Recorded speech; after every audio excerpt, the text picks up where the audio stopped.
So after 4 years of doing home automation, the two biggest axioms that I've come to is that if you know the state of everything, you can do pretty much anything. And that leads into the best user interface is no user interface.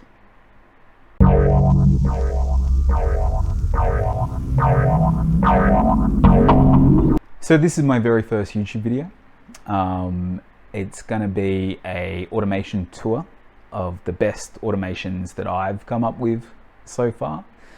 But really what I wanted to do was show that you can have automations in your house that are seamless, so that you don't need to talk to any voice assistants or press a button on an app on your phone, that it just happens. If that's turning on a light when you open the laundry door, an LED strip when you walk into a kitchen based on time or light level. Maybe you want a light that comes on when you open a wardrobe, that then slowly dims when you close it, and it's great for giving you time to leave the room or get into bed. So the first thing we're going to look at is the living room, and I'm going to show you what it looks like when you have a streaming device set up to integrate with your light.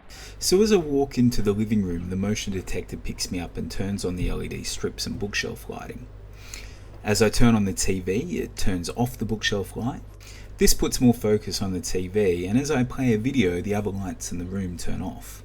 This is all done because Home Assistant knows the state of the streaming device connected to the TV.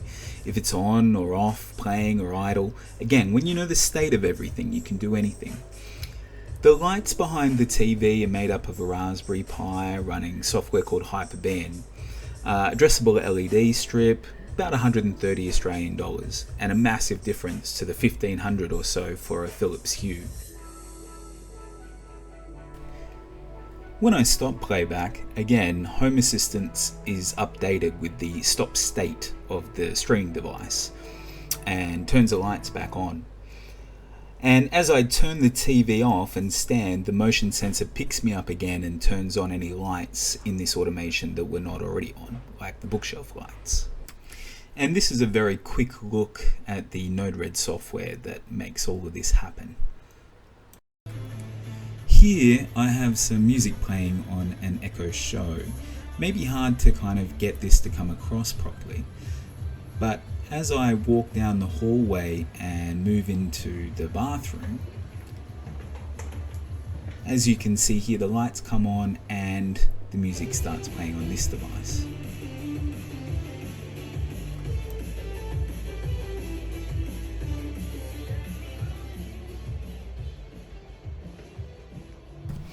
And now as I walk back into the bedroom, this motion sensor here picks me up again and transfers the music back.